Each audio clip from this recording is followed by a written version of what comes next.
Dave, we need to talk about this. I almost killed you last week. And that is true. That is true. And we haven't talked about it since. And we need to address this. As friends, we need to address that you almost murdered me. Yes, we were talking. Late one night. It had to have been a Friday night or something. It was definitely a Friday, and I was definitely unwinding after work because Friday is always the day I finish a big drive page. Yeah, and so I think I was having a beer, which I rarely do. Yep. And I was relaxed. And okay, now go ahead. And I'm sitting, and I know I had a glass of Merlot in my hand, and we're talking about this thing, and I forget what we were talking about, but it was a really intense conversation. And I said something, I wish I could remember what I said, because it would add another level of significance here. But I said something that caught you as funny, and you started laughing so hard. And the harder you laughed, the harder I laughed at you laughing hard. And at one point, I remember you trying to catch your breath. And the more you tried to catch your breath, and you started wheezing, this beautiful comedic wheeze that I can only liken to that Jack Lemmon scene in The Odd Couple, where he's trying to clear his sinuses, and you're trying, and the harder you're trying to catch your breath, the harder I'm laughing. And finally, at one point, you were able to wheeze out, "Put your mute on, put mute on," and I realize you're having an asthma attack. Go ahead. Oh no, it's just the laughter was like ha ha ha ha ha ha, and I was like I could not physically stop laughing, but at the same time I also couldn't breathe. And for those of you that know Brad, I delight in his laugh. Like, his laugh makes me happy. It makes me laugh harder. But in this moment, I'm literally lacking oxygen. I'm starting to get dizzy. I'm starting to semi-pass out.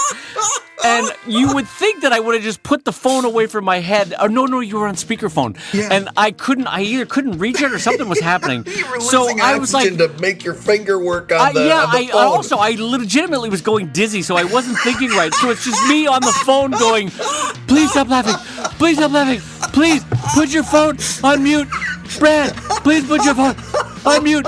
And Brad thinks that I'm doing some kind of bit, and he's like spiraling into an even bigger laugh, and I'm going, please put your phone on. Oh God, now I'm triggering up. I'm doing it to myself again. I can't do that deep breath. Deep breath. Oh God. I just have to have a sip of water. All right, I can't mimic what I was doing because that will trigger an asthma attack. Okay, yeah. Because Brad, we're having these fires in California, and so my lungs are just taking it on the chin these days. Yeah. Anyway, Brad, I was dizzy, and I don't know if you know this feeling, but where you're like, I'm about 30 seconds from blacking out. You know that feeling? Yeah. Oh, I've had that feeling. And I knew I was about, and then finally, Brad, thank God, realized that I was legitimately asking him to mute his phone.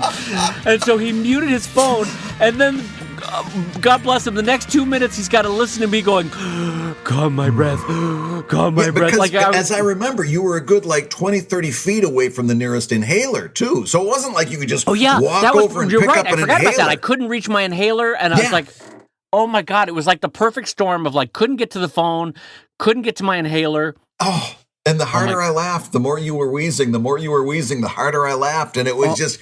the bottom line is that I nearly killed my friend. Well, I got to tell you, so I delight in your laugh. And the other day because I wanted to share it with her, I played my wife that section where we talked about her nighttime meditation tapes, and I was telling you about the Scottish guy was like, you're feeling a wee bit of pressure in your skull, whatever it was. Yes. And so I played it for her, and she very much did the spouse kind of version of that kind of thing. Nah, I don't know about this. I don't appreciate this joke. And, but she looked at me and she kind of was like, but I'm so glad that your work husband liked it because you're dying in the background during this bit. And I liked her. I really liked her describing it as my work husband. So, Brad, you are my work husband. And on that note, I'm going to say to my work husband and to everybody, hello and welcome to ComicLab, the show about making comics. And making a living from comics. I'm Brad Geiger, editor of webcomics.com and the creator of Evil Inc. And I'm his friend Dave Kellett, cartoonist of Drive and Sheldon and the co-director of Stripped. And this week's hour of comics advice is made possible by your support at patreon.com/comiclab. So Dave, put a little extra spin on that one for Carrie. Little extra spin on that for Carrie Copa. Dave, let's talk comics. Let's talk comics, my friend. Speaking of asthma attacks, you kind of a little bit sounds like you're having one when you do it. Dave! Dave, put your as the lung phone seize on up. mute. Oh my God! I cannot emphasize enough how funny it was. Please mute your phone. Please, like after we got my lungs settled down, we did actually have a second laugh about it because it was like the ridiculousness of the situation that I couldn't stop laughing at your laugh. And the only solution was to make you shut up permanently by muting yourself. You know. And it took 2 times for me to understand that you were serious. When you were saying mute yourself, the first time mute yourself just made me laugh harder still. I know you laughed harder, you delightful son of a bitch. And I was like, oh. And then when you said it again, it was like, oh gosh, this guy's really struggling for breath here. Well, before we dive into this week's show, I want to give a huge shout out to the sponsors of this week's Comic Lab, the good folks at Wacom at wacom.com. As you guys know, Brad and I have the Wacom One in our studios and use it all the time. So it is a wholehearted and deeply sincere endorsement on our part. And so it's really fun to have them as sponsors. So we thank the good folks over at Wacom at wacom.com. Don't we, Bradley? Speaking of things that I've managed not to kill, that Wacom One I've been using all year and just, beating the living heck out of it. I carry it with me. I use it in my satellite studio at home. I've been using the heck out of it, and I can attest it takes a beating and still delivers those professional results. Yes, so we do indeed thank the good folks over at Wacom at wacom.com for sponsoring this week's show. Absolutely. And now, Dave, let's take a look at a couple questions we've got coming in here. We've got this one coming in from MK, who says, what continues to be an artistic hurdle for you, and what have you done to work to overcome that challenge? Ooh, this is a good one. Yeah. This is the equivalent of going out on a date and someone asks you, so tell me all your flaws. And you're like, all right, well, we're off to a good start. You got time? You want the full list, or do you want the abridged version? I have the pocket version, and it's just a short 100 folio, or I've got the Oxford English Dictionary, and it's 20 volumes. So what continues to be my artisting hurdles? I'll tell you, as a cartoonist, in some respects, I feel like I'm hitting a stride, if not the best stride, it's a stride. Like in the last 3, 4, 5 years, I feel like I really know how to do what I want to do. But one of the big ones that springs to mind is my inability to find creative camera angles that can best serve the story or the joke. Does that make sense, Brad? Yes. I very often shoot chest high or nipple high from a 3/4 angle. It's never appropriate to say nipple high. That doesn't work. I'm trying to imagine Arthur with nipples, and it isn't working. As I said it, I realized, this is not the right way to say this. Don't say nipple high. And for Grandpa, that's a completely different metric because he's got a little droop going on. That's like when a carpenter asks you, all right, and how high would you like me to build your dining room chairs? And would you like me to build them nipple high? And you're like, I don't want this conversation. Not with you, at least. As we install these kitchen cabinets, how high would you like them? Nipple high? No, nipple stop high. saying nipple high. One of the things that political cartoonists do really well, because they only get, for the most part, that single panel, is they very often find the best camera angle. Yeah. Is it gopher view, where you're looking up at somebody? Is it bird's angle, where you're looking down from a 20, 30 degree decline? Is it from over the shoulder where someone's walking away? And there are an infinite number of cartoonists that do this better than I do. And the problem is I have found such a pattern in drawing at a 3/4 angle from a certain height that I won't describe, that when I break out of it, I feel like for me and for the audience, they're like, whoa, look at Fancy Pants over here with a very different camera angle, Like I can't do it subtly, and I can't just drop it as you would, a slight alteration from panel to panel. It always feels like, whoa, someone took a big swing when I go for a very different angle, Someone's swinging for the fences, right? Yeah. Do you actually get that comment, or is that something that's happening in your head? I never get the comment. It's actually, I'm really glad you clarified that. Yeah. That is entirely in my head. It's a self-described failing. Because clearly the comics are working, people are reading them, so I guess everything is fine. But for me, that's an area that I would like to grow from, where because have you ever had it, Brad? In fact, I know you've had it because I was just rereading Evil Inc. with the little ones in our house. Where you're trying the bird's eye angle where you're looking down on a nose bridge and then across the shoulders, and the shoulders are falling past the waist, and then the legs are really tapering down. And there is I could find it and show it to Brad, and I know it would embarrass him. There is a shot, I think it's of Dragon, where it's a very high camera angle, and the legs, the angles look so wrong, right? And I don't know. Well, part of it, I was challenging myself to do it, but every time I did it, it just looked wrong. Yeah. It's really hard to do, and sometimes it's not even, like a couple of times I did it because compositionally, it was the best way to handle that panel and the way the word balloons played out. But it wasn't worth it. No. Because I made an image that was unrecognizable. Yeah, and here's how I describe that. Like if I suddenly go nuts with a camera angle that I don't normally use, this is what it feels like, I think, for the audience and for me. Have you ever had a joke, Brad, that relies on either a close-up of a nostril or a close-up on a fingernail? Yeah. Two things that we don't normally draw or put focus on, so that when you suddenly have to zoom in and add detail that a comic character doesn't normally have, people are like, oh, this feels weird. This is not right. And I feel like that's what happens when I try to use a really unique or impactful camera angle. People are like, this is not how I want to view that character. This is not how I see them, or how their parts work. Like, none of this lines up right. This is all weird. So for me, that's always a challenge that I continue to be trying to overcome. And MK, as far as how I do it, I will be honest that I sprinkle it in. For me and for Brad and for a lot of cartoonists that produce regularly, the only way to do it, as I think Scott Kurtz once said, is to do it in the comic. And so I try to have manageable leaps of camera angles so that people aren't so thrown as like, what is this? But at the same time, it's challenging my muscles, my drawing muscles, as to what I'm able to do, right? Yeah. Now, Brad, let me turn it to you. I talked too long. What to you are your current artisting hurdles, as MK puts it? I'm so glad you set this up, because one of the big artisting hurdles that I faced was exactly what you described. And it had to do with anatomy and camera angles and stuff like that. And for me, my art took a tremendous leap forward when I started using the 3D posing models that Clip Studio Paint has. Oh, is that how you do it? Oh, man. I got so much better when I started using them to set up my scenes. Can I pause for a second? How many heads high do you draw?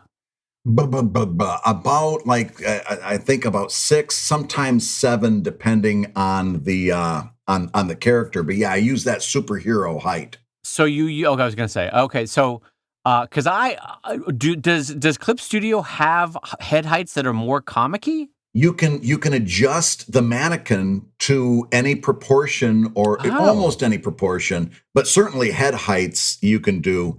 Sometimes it's hard to add weight and curves in certain ways. That they've got limits in that regard. I've tried to create somebody with just a typical beer belly, and I've not been able to do that. Oh, but do you have a camera? What's that? Do you have a camera around the house? Right now, yeah. Yeah, just find a mirror and what I want you to do is get that camera. You son of a gun. I didn't even see that coming. You walked right into I that. was like, a camera? Yeah, I've got a camera. You were so sincere on your face too. You're like, yep, yeah, I've got a camera. Wait, okay, what's the solution, Dave? Yeah, okay, now take your shirt off. Okay, take a picture of you. Well, no, more to your question though, like my characters, their heads tend to be just a little bit bigger than like if you were drawing straight up anatomy. They're just a little bit bigger. And you can even compensate that and make a slightly larger head or a slightly rounder or a slightly thinner. So all I do is spend a little bit of time getting some of my models, and you can set body types and so forth. And then once I get my models set up, I can adjust those. So, okay, this is Captain Heroic's body type. This is Mismatch's body type. And then once you've got those set, there's a little learning curve, learning how to pose them and so forth. And you can actually download poses from Clip Studio, and people will make poses and upload them. And sometimes, you pay a couple bucks for them, but for the ability to jump forward and then fine tune that, it's kind of worth it for your workflow. Yeah. So when I started using these models to help guide my drawing, and you don't want to, again, you've got to use your own artistic abilities there too. If you end up being too close to the model, your stuff's going to look, rather mannequin-ish. Mm-hmm. It does. It becomes very wooden all of a sudden. Yeah. But if you use that as kind of like your first step and then develop your drawing from that, my art undeniably took a huge leap forward. And of course, this always happens, when you take a leap forward, all of a sudden you see some of the other things that has been lacking in your stuff, that it's like, okay, I'm not quite so concentrating on this. Now I can focus on this other thing that is now glaring. And for me, that has been expressions. I've been really, since I've leveled up in my anatomy drawing and the poses and the gestures and so forth, once I leveled up there, I could start concentrating a lot more on expressions, specifically facial expressions. And that's been something I've had a couple of really nice breakthroughs and some wins. I've had a few losses where I tried and I saw it in the cool light of day, and it's like, nah, you didn't quite get that one, did you? You'll have to try that one again. But my current obsession has been with facial expressions. Yeah. What's funny, because your whole leap there into anatomy and expressions reminds me, MK, that another hurdle of mine is making the transition from Photoshop to CSP. And we've talked about this before, but literally, Brad, every cartoonist in my life is like, David, I love you. You've got to switch off of Photoshop to CSP. Yeah. Everybody. Yeah. Friends that work at Marvel, friends that work at comic strips, friends that work in animation, friends that work in political cartoons. Dave, you got to make the switch. It's literally a program made for making comics. And I'm like, And so that, you know what it is? Part of that is, and this is also maybe an artisting hurdle that we both have, is once you've figured out a thing that works, you're like, maybe don't break it. Maybe just this is good enough and let's start working on something else. Maybe don't rock the boat. Yeah, I'm gonna have to show you the graphic novel that our friend Scott Kurtz is working on. He's working on a young adult graphic novel, and it takes place in school. So he was able to download this classroom, and it's got everything that a classroom has, right? Desks and not teachers, but the blackboard and the teacher's desk and the children's desks and everything.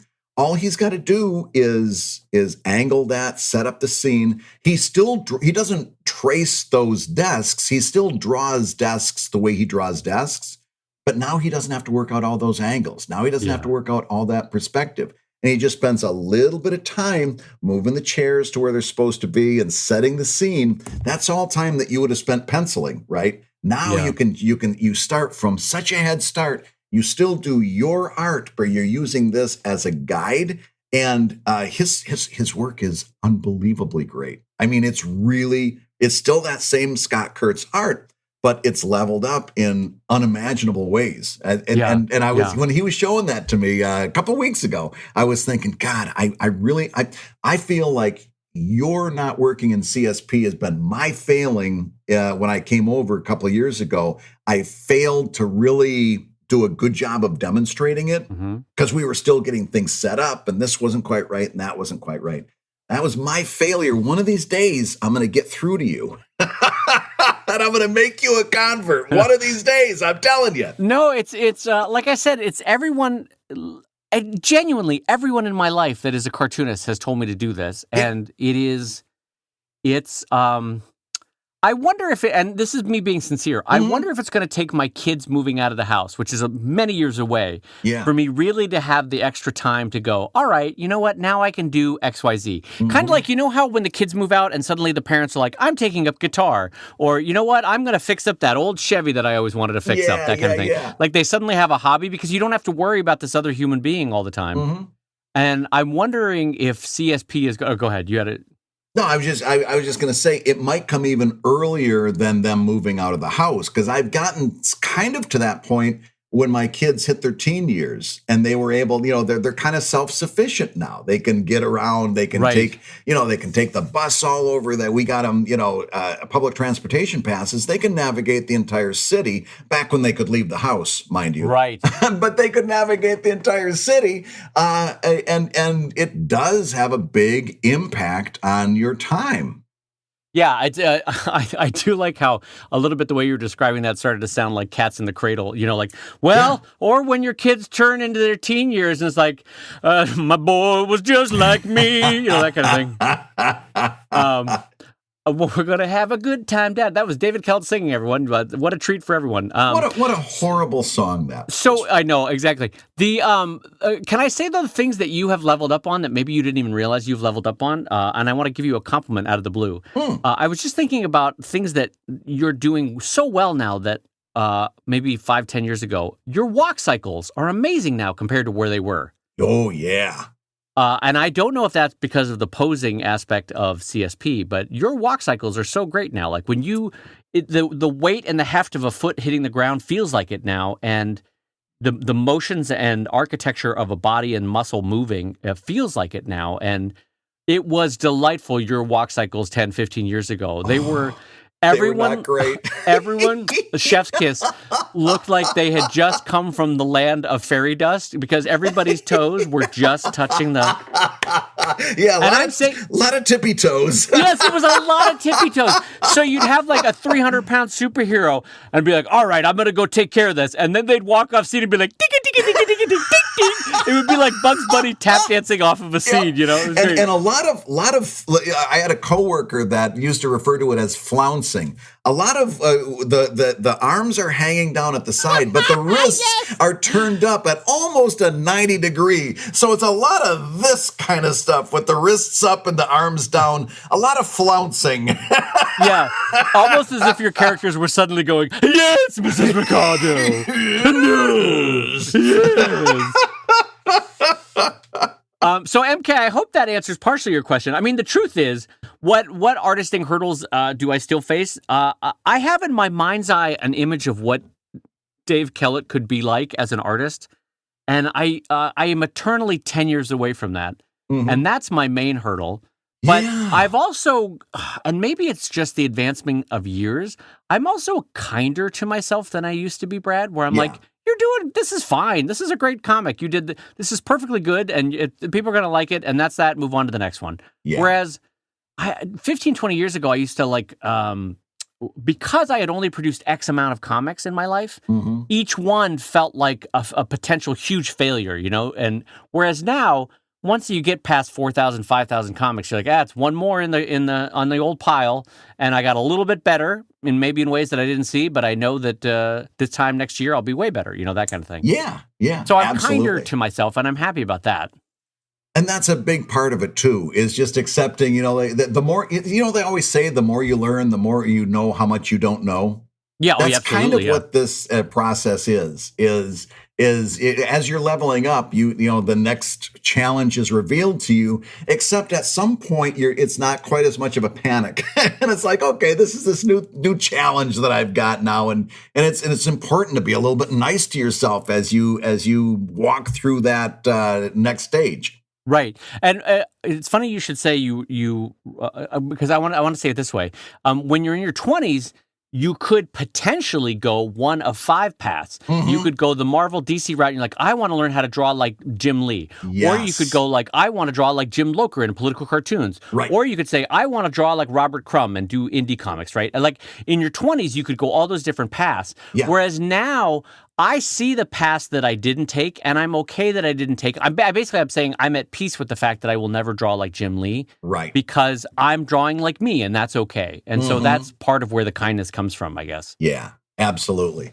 So, Dave, at this point, as we're shifting gears, I want to take a little bit of an opportunity to talk about something that this thing came up a couple of weeks ago, and it made me so angry. I literally walked around the house grumbling for the next half hour. My wife was laughing at me so hard because it was literally one of those things that I couldn't let go. Okay. Were you kind of walking around doing the Daffy Duck rasm frasm grism oh grasm? My gosh, I was grumbling and like it was one of those things that I wanted to respond online.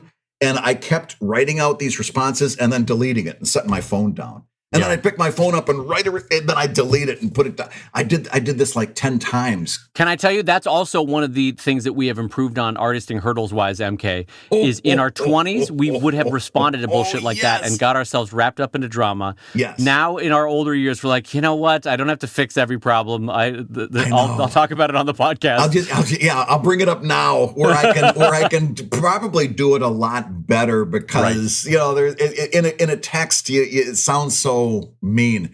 So here's the thing. Recently, a very well-respected arts educator, when talking about intellectual property rights, said, listen, never back down on protecting your property rights. That's a fair statement. That's fine. And then this person said, and by all means, look up poor man's copyright. And Brad's hackles immediately go up. My fucking head exploded. So listen, because I know I'm reaching, and this person has a big reach. This person has a very, very wide reach. And that made me crazier still because, you know, listen, when you're talking to people, you gotta say things that are right. And you know that XKCD comic where the stick figure is sitting there going, "There's somebody wrong on the internet." Yep. You know, you sit there furiously typing. That was me. There was somebody wrong on the internet. So listen, my friends, since I've got your attention, this person said, "Look up poor man's copyright," and it's the one thing about that statement I agree. You should look up poor man's copyright. When you do, you will see the very first return on your Google search that says, hey, it's from the United States Copyright Office. It says there's no such thing as poor man's copyright. And we should pause, by the way, what's poor man's copyright? That's this whole idea that you take a copy of the thing that you made, you put it in an envelope, you address it to yourself, you mail it to yourself, and then you keep the envelope and never open it. That's supposed to prove that you have copyright. It's complete bupkis. There's no the U.S. Copyright Office has a big post. There's no such thing as as poor man's copyright. The second return on Google is from nolo.com, which is a legal advice site. They say poor man's copyright is a myth. Every darn return you've got when it talks about poor man's copyright and you look up poor man's copyright says that there's no such thing as poor man's copyright. So I'm just going to say, can I interject? Because the thing that I love about poor man's copyright, especially as you're going red in the face, and I've got to pause you for a second so you can breathe. So the thing that I always love about the idea of poor man's copyright is think it through. How is this going to work in a court case? Yeah. So I want you to imagine that the plaintiff is sitting on one side, the defendant is sitting on one side. It's an IP dispute, right? Yeah. And the judge goes, everyone, let's produce the envelope. And the envelope is carried in on a satin pillow. And then someone's got a very long stainless steel letter opener. And he goes, I shall now open the envelope, Your Honor. And they go, let the opening begin. And then Yes, Your Honor, the comic in question was mailed in June 3rd, 2004. Very good, sir. The case is settled. Clamp, clamp, clamp. You're going to jail. You're going to copyright jail. Thank God for poor man's copyright. Oh, my God. As though it were impossible to steam open an envelope, put something in it before a judge, and then put it back in. Like, there's a million reasons why poor man's copyright wouldn't work, but the basics of the glue of an envelope are one of them. Yes. Anyway, so remember, keep going, Brad, now that I've cut you off. Yeah, no. Just remember, as long as we've got your attention, you own the copyright to your work as soon as the ink is dry, as soon as the pixels have settled. At the moment of creation. You've got copyright. You can solidify that. You can give yourself an extra layer of protection by filing a copyright notice with the Copyright Office, and it's relatively inexpensive when you certainly when you compare it with filing for a trademark. And you can do lots of things. You can copyright a book. You can copyright all kinds of things. You can protect yourself in a lot of different ways with a lot of different layers of protection. But even if you do none of that formal stuff, you own the copyright as soon as you've made the thing, and it's enforceable. It certainly having the formal thing from the United States Copyright Office is better, and it helps. But again, you've also got to ask yourself. This is something that came up not too long ago. So we saw this I think I texted you. So we saw this cartoon that had this huge copyright notice on it. Oh my God. It was giant. And like, imagine the punchline in 11-point font, but the copyright notice was in 28-point font, kind of a thing, right? And it wasn't a great cartoon. We won't, out the person or anything, but it wasn't well done. It wasn't well drawn. It wasn't particularly creative. It wasn't a great cartoon, but this person had done a huge copyright notice. And I think I tweeted later that day, there's an inverse relationship between the size of the copyright notice and the degree to which anybody would want to steal this person's art. Okay, I do want to bring that up, not because it's a snotty comment and it was helped me feel vengeful for the day, but stop and think. What are the chances that this thing in front of you is going to get stolen? What are the real, rational chances that somebody's going to want to copy this thing? I know from my own work, there's some things that I'm very careful to protect the copyright over. There's some things that I know nobody's ever going to want to copy this thing, And if they do, I still have the copyright, but I don't need to file a formal documentation with the United States Copyright Office, right? There's some things that's worth that. There's some things that's not worth that. But be honest with yourself. Some of the stuff, darn well, nobody's ever going to want to steal that. Yeah, I want to say too, Ben, because maybe this is helpful for people. I don't remember what an individual copyright filing costs. If memory serves, I should have searched this in 2 seconds, but it's something like in the $30 to $70 range for an individual copyright. Last time I looked, in that ballpark. $25 to $30. Right. And you could either try to copyright characters by either putting them on a character sheet, that's one layer, or you could do individual comics, right? Or you could do an individual book as a submission. Here's something that I want to admit to publicly. In 22 years of working online as a cartoonist and 14 years working professionally as a cartoonist, I have filed exactly 0 copyright filings with the Copyright Office. Right. I have filed with the USPTO, the U.S. Patent and Trademark Office. Yes. I have filed for 2 different trademarks, so that's different, but I have never filed a copyright claim. Partially because I have a lot of third-party verification of when my copyrights were produced. One, to Brad's earlier point, I do declare a copyright under every comic, copyright Dave Kellett, 2020, all rights reserved, something like that. And there's variations on that theme, right? And then I also have things like the Wayback Machine can independently verify that a comic was produced. Yes. I have books that were produced over the last 13, 14 years that can verify date of production and that they're in the market. Prints, posters, this kind of thing. So, as to Brad's point, from the moment of creation, my copyright exists and is claimable. But there's other things that I've done separate from filing with the Copyright Office to make it a better enforcement if I have to go down the legal path. Again, and by the way, Brad and I should always say we are not lawyers, but this is pretty standard understanding among most professional artists. We're That not poor man's lawyers. copyright doesn't do anything. Yeah, I was going to say we're not lawyers, but we can tell you on the first day of becoming an artist, on your first day of being an artist, they give you a brush and a pen for one side. They give you a beret to wear. They tell you to dress all in black, and they tell you that poor man's copyright is bullshit. Those are the 4 things on your first day of being an artist. Those are the 4 things that happen. I will tell on myself just for a second, as Dave was talking, I looked it up. I was wrong.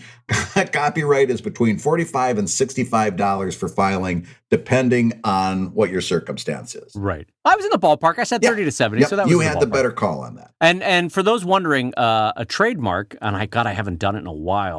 That can be, if you do it yourself, that can be in the high hundreds, I believe. And if you do it with a lawyer, it can be a couple thousand. So, and the only reason I could have done it by myself was I had been involved in literally thousands of trademark filings when I worked at Mattel over the years. And so I knew the process. And I also had access to a really good IP attorney as a friend who I could call and be like, hey, do I want to file it this way or this way? And they go, do it that way. Yeah. And I said, I'm happy to pay you. And he's like, do it yourself. It'll cost you nothing. You know what you're doing. Anyway, long story short, poor man's copyright doesn't exist. So I'm glad, Brad, you brought that up. That was a fun point to talk over and harangue about.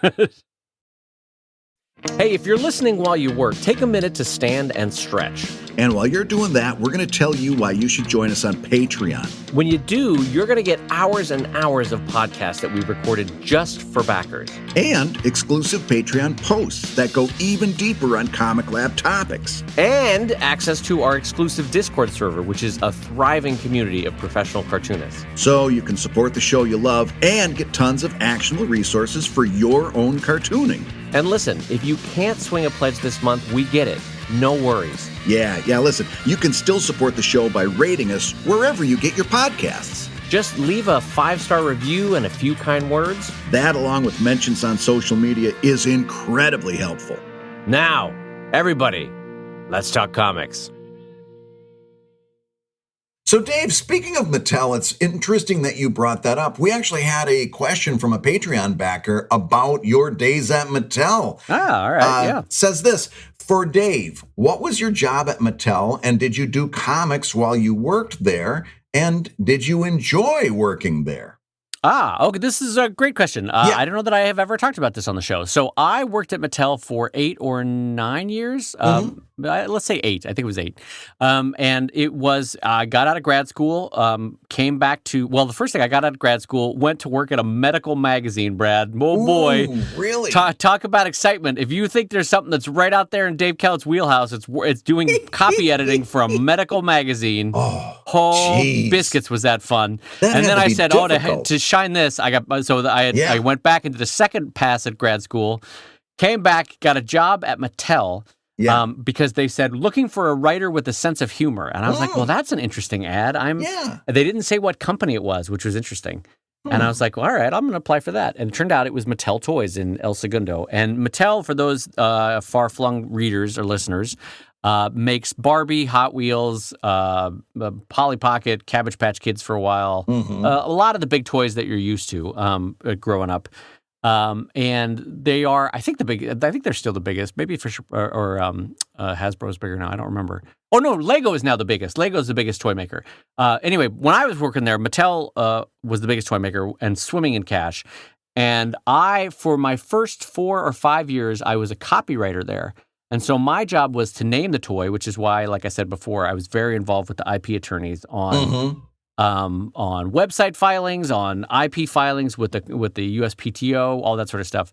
Coming up with names, coming up with the background stories, coming up with the worlds that they lived in, basically creating a whole world for that toy to inhabit. And for those that can remember, if you remember how Mattel took He-Man, which was just a physical toy, and then created a whole world for it, first with that comic book and then with the TV show, that's kind of what I was doing as a copywriter for Mattel. And then I got asked they said, hey, you draw pretty well in these pitch meetings. Would you like to go work in Project Platypus? And I was like, Platypus? And they're like, well, like a platypus, which is an animal built up of weird different parts, we're putting together this ideation group that's going to have an accountant, a writer, a toy designer, a hair designer, a sculptor, a marketing person, and we're going to put them in a room for 3 months, no input, and then they're going to come out with toy ideas after 3 months. What a great idea. It was really fun, and I excelled there. I did so great. I loved it so much that they actually moved me over to toy design, and so then I started to design toys, and then right as I was thinking about leaving Mattel, they offered me the job to run Project Platypus, and I will be honest, I was a foot out the door anyway, so I was willing to do it. I asked for a shit ton of money, and they kept fumfring because they weren't sure if they wanted to pay me that much. And so, smart man. But it's one of those situations where, like, if you know you have a foot out the door anyway, why not go for the gusto? And so I gave them a number, and they were like, "Oh, well, we didn't expect you to ask for that amount of money." And I was like, "Well, I would be running a whole department." And anyway, so that was my arc at Mattel, and I loved it. To answer the question, I loved working at Mattel. If it wasn't my childhood dream to be a cartoonist, I would still be at Mattel. Yeah.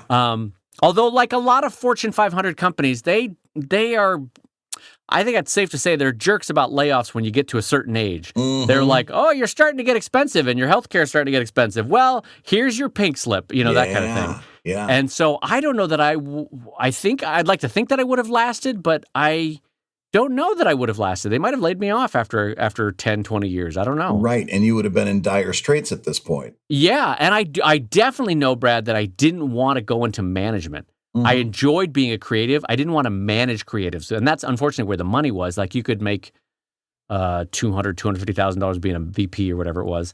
But I didn't want to do that. And like I said, the joy was in the creative process.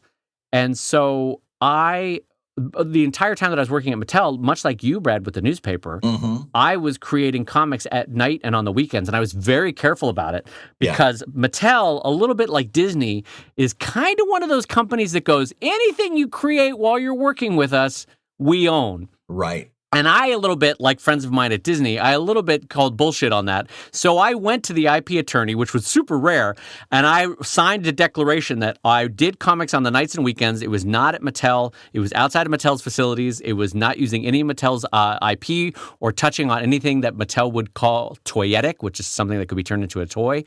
And these were ideas that comic strip that had started earlier than my time at Mattel. Anyway, I made this real big declaratory letter, and I signed it, and I turned it into the IP attorney. He's like, "Well, look at you. This is really smart." And I was like, "Yeah, I'm not going to get called the Matt 5 years from now that Mattel owns what I'm doing. I'm making this declaration because if Mattel had a problem with it, I was like, then I'm happy to quit right now because cartooning is my love." And he's like, "No, nothing you're creating is toyetic anyway. We can't turn it into a doll. Yeah. So you go to town on it." But it is something for friends of mine that work at, say, Nickelodeon or Disney or a similar, you got to be clear with it because if they find out about it, their assumption is going to be that you were doing it on company time or using company resources, or that it somehow benefited from that brainstorming project that you did that one time in Palm Springs or whatever it was, So you got to be clear about what is yours and what your ownership is.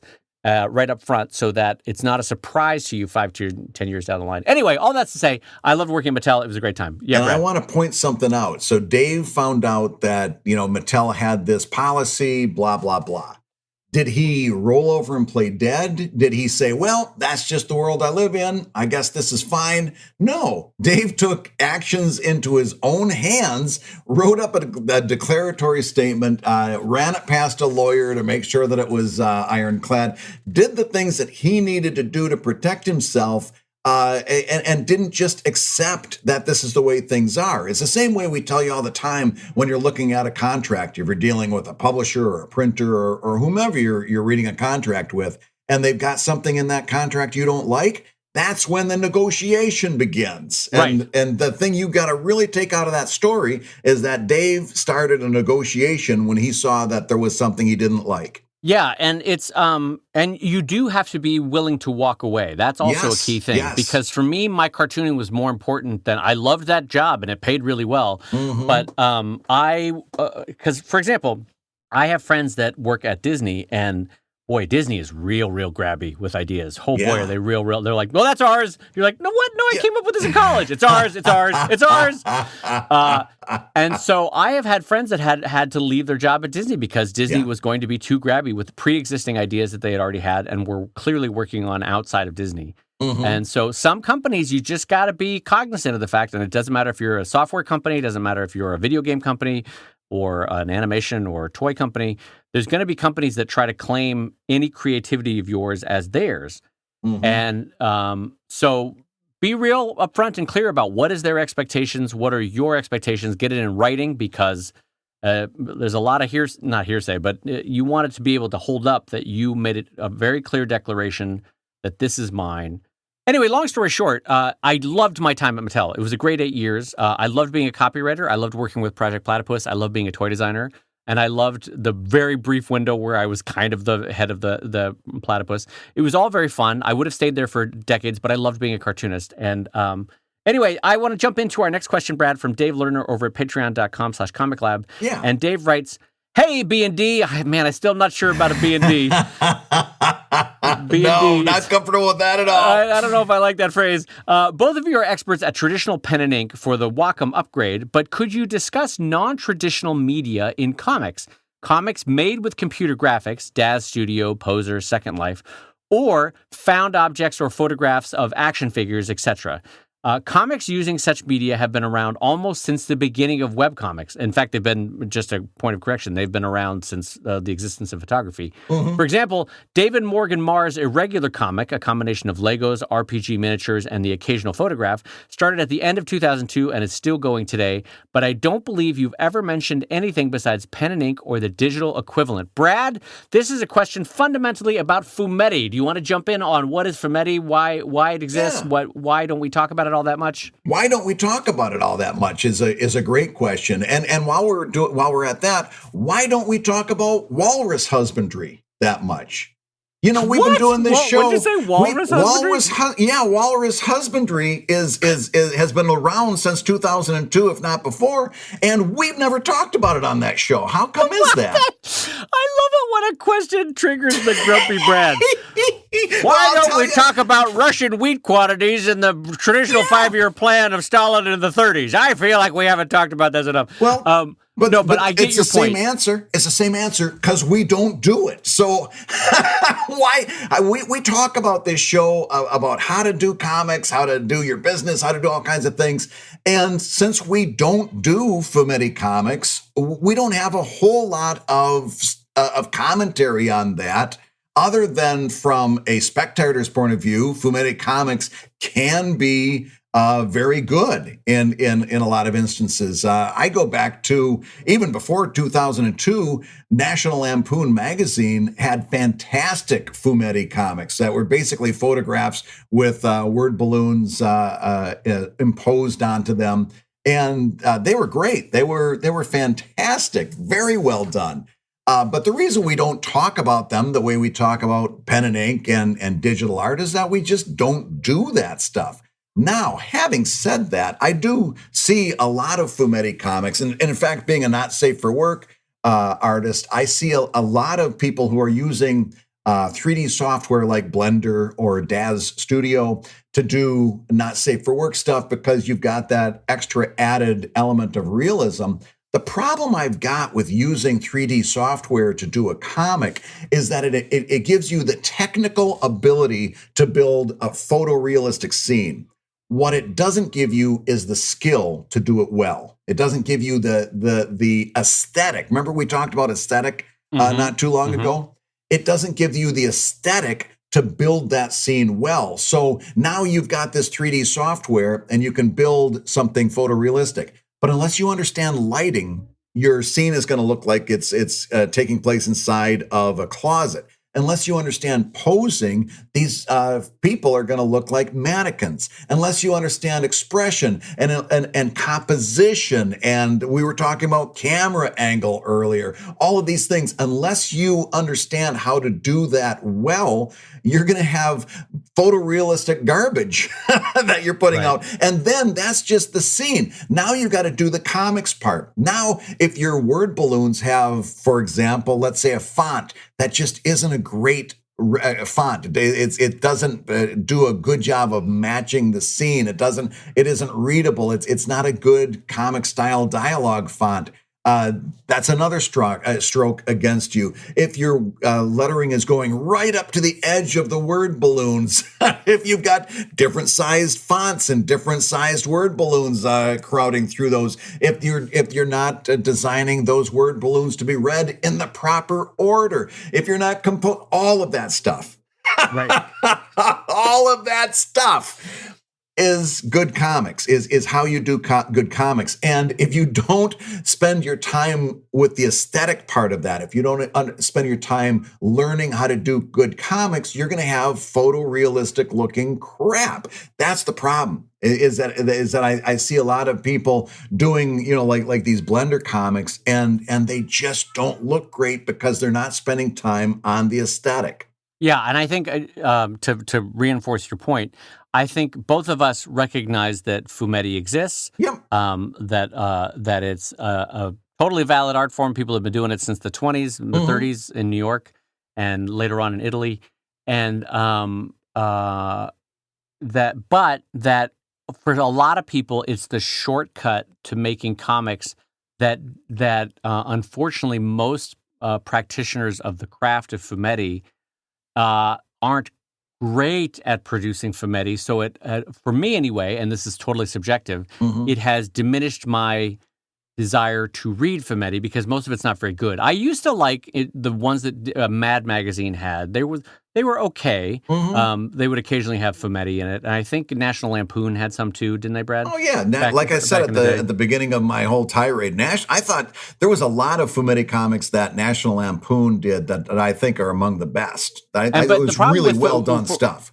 The sort of high point of fumetti in the 60s, 70s, 80s, when it was posed photography that then had overimposed voice bubbles and word balloons on it, was that the poses were also, it was humans posing, but it was very operatic, if that's the right way to say it, Brad. Yeah. It was very much like, I am posing, now I am angry, and look at me, I am angry. Oh, well, now I've got my finger up, and I'm wagging at you because I'm saying something, Yes. And so it always felt a little bit like watching a 1920s stage play of like, yes, now I am entering from the left to do the thing. That kind of thing. Yeah, there was that aspect of that. For me, fumetti never really triggered because it always felt ham-fisted, I guess is one way of saying it. You know what I mean? Like it was always overdone. And so can I actually step back because I want to give a bit of history. So fumetti is an unfortunate English application of an Italian word to something that is bigger than what the English speakers think of it as, right?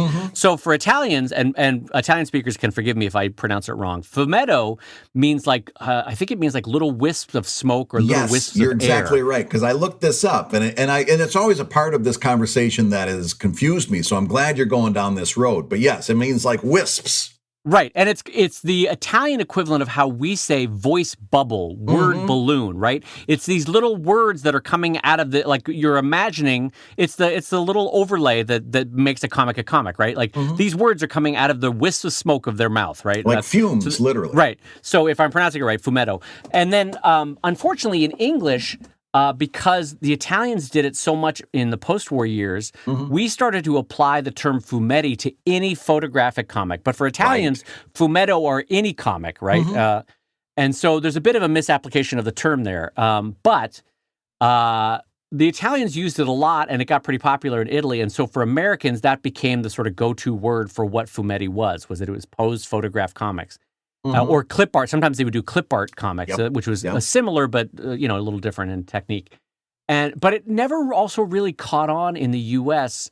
The UK had a little bit of it, but I think part of one of the bigger reasons why I want to talk about history is look at the reason why painting in the 20th century had such a significant shift away from realism.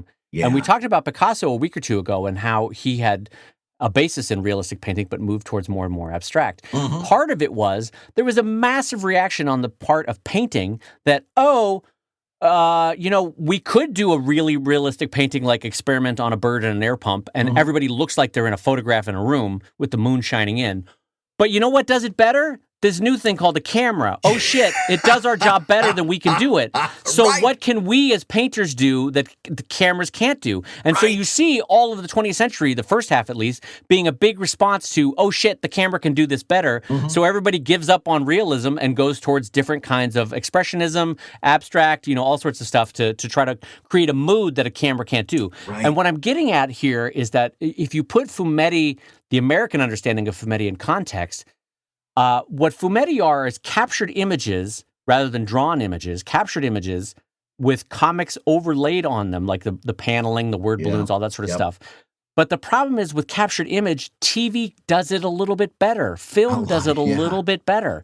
And so for most audiences, when they go to comics, what they want is the expression of a human hand drawing a comic, right? They don't want a captured image. What? Oh, go ahead, Brad. The expression. I wanted to underline that. Expression. Yes. Yeah. So both Brad and I will agree. Totally valid form of art. Some really good practitioners over the history of fumetti.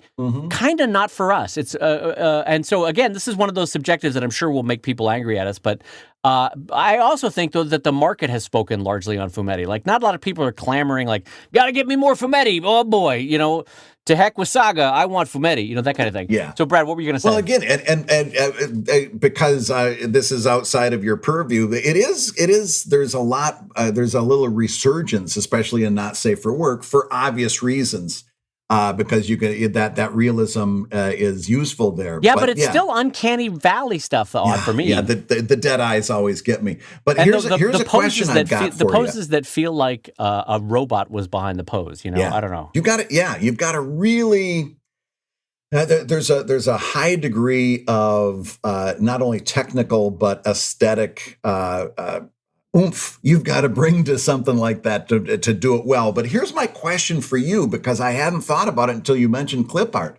Do you categorize our friend David Malky as a fumetti artist?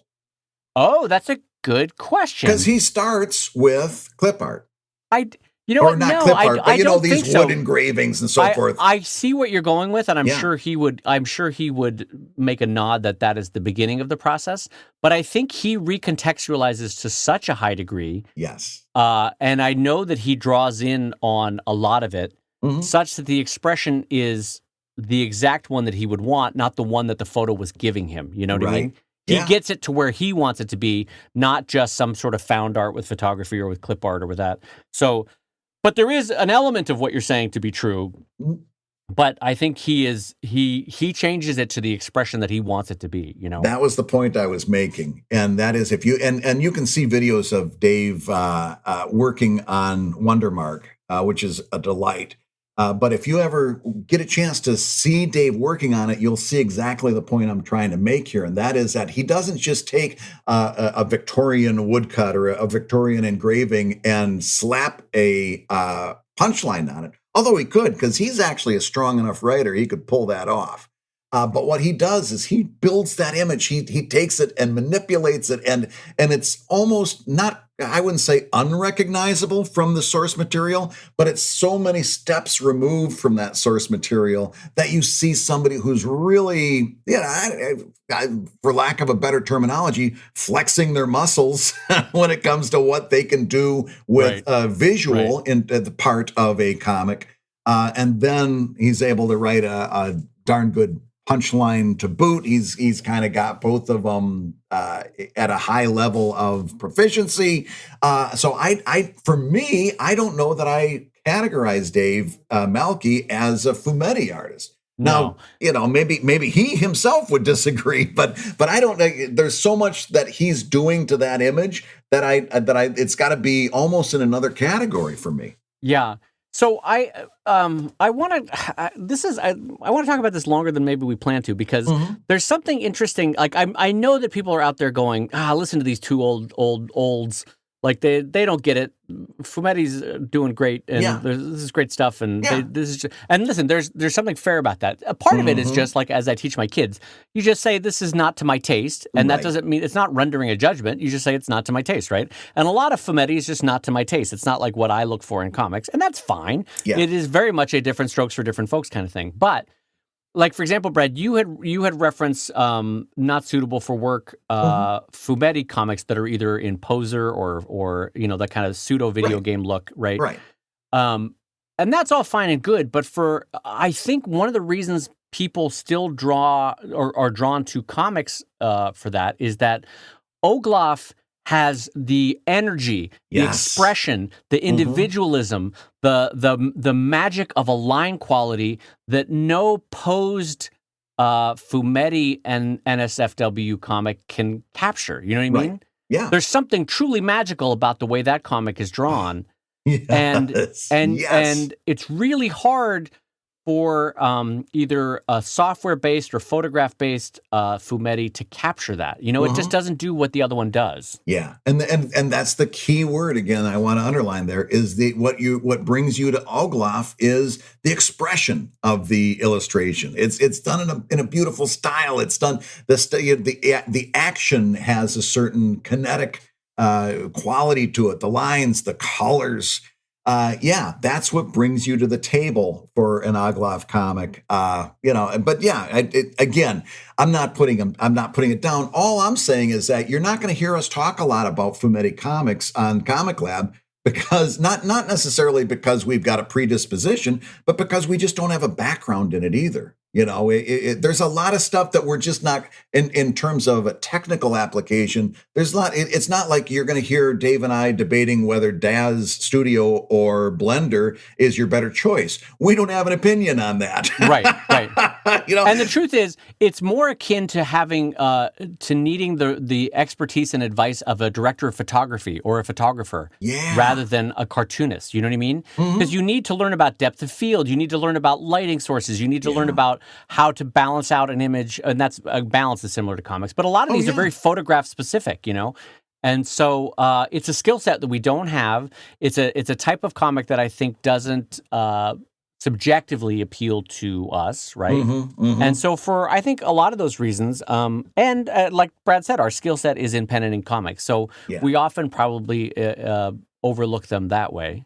Yeah, well, that's our own prejudice, I guess, as artists. That's where we're coming from. That's where our heart is, and we can't pretend that it's another way. But can I ask you, because I will admit my own ignorance to this, has there ever been a fumetti artist that like blew up the scene? Like everybody's like, oh shit, look at this. This is amazing. If there was, I don't know who I would point to. Like, I don't know who I would point to. Like, I was almost going to say Dave Melke, but I just got done arguing that he wasn't fumetti. So I don't know who the world-class fumetti artist is that has that has a huge following. We could all point to Bill Watterson or Charles Schultz as being like, you even see a 2-inch by 2-inch cube of a section of a Calvin and Hobbes, and it's a Calvin and Hobbes. I can't point to a 2-inch by 2-inch cube of any fumetti and go, oh, that's Bobby McGibbons. We all know Bobby McGibbons, that kind of thing. Of the McGibbons brothers. No, but I remember them. What I'm getting at though is that there's never been a huge breakthrough of like that's the gold standard. That's what you want to do. Yeah, that's an excellent point. And again, I'm sure we're going to get emails from people saying, "Well, you forgot about this person and that person," and that probably is the case. That probably is the case. They might not be on our radar, but in general, no, I'm not sure how I would answer that one. Like, who's the big one? Yeah, but listen, educate us. You can by all means on the Discord server over at patreon.com/ComicLab, or don't email us. That's weird. But put it up on the message board to share with everybody. I like how don't email us. That's weird. Why did I say it that way? Don't email us. Don't email us. And don't start your own podcast. We don't need the. We don't need the aggravation out of that, because then maybe one day we'll be listening to you saying you've been listening to ComicLab, the show about making comics and making a living from comics. Your hosts have been my friend Brad Geiger, lover of all types of comics, all stripes and colors, and the editor of webcomics.com and the creator of Evil Inc. at evil-comic.com. And my good friend Dave Kellett, lover of, well, just, lover. Co-director of, no, that sounded weird. And my lover, Dave Kellett. Just a lover of, how's this? A lover of all things, period. He's just a lover of things. A friend to animals. Yes, co-director of Stripped and cartoonist of Sheldon at sheldoncomics.com and Drive at drivecomic.com. And you know what? Before I keep going, I want to say, too, that if it's something that's close to your heart and you feel like we have poo-pooed on it, then frankly, fuck us. Do what you love. And chase that dream. It's okay that Brad and I don't like it, by the way. In the same way that we might not like, I can't think of it, country house novels or something, Who cares if Brad and Dave don't like it? If it's the type of comics that you love, go for it and enjoy doing it. And the heck with us, frankly. Yeah. The ComicLab theme song is used with permission from Andy Creighton at theworldrecord.net, and this episode was edited by Matt Woodard of Woodsong Productions over at www.woodsong.media. If you love ComicLab, you can rate and review the show on Apple Podcasts, and you may hear your review featured on a future episode like this one.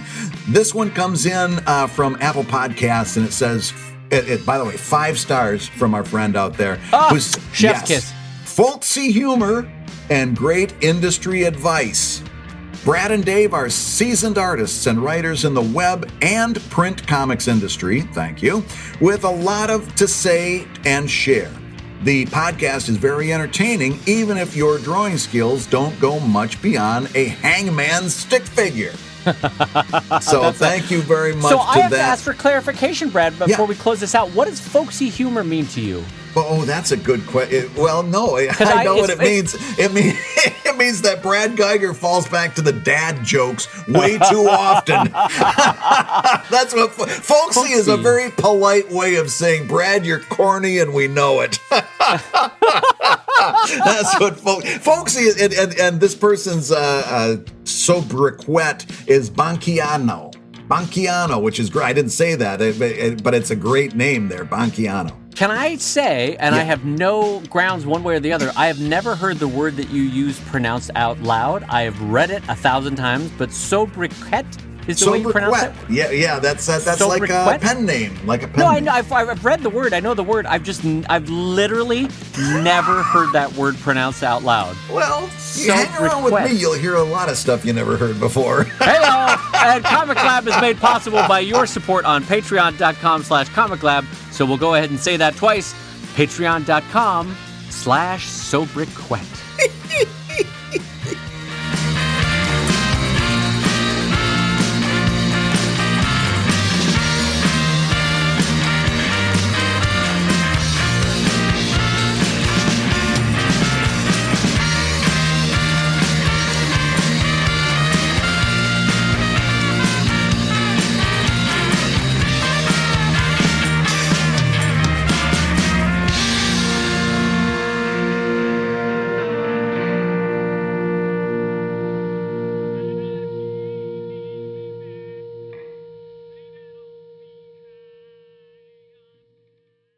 There is something truly amazing, Brad, when you can feel the oxygen and therefore the lifeblood flowing out of you, and you are begging your friend, all you want him to do is just stop laughing.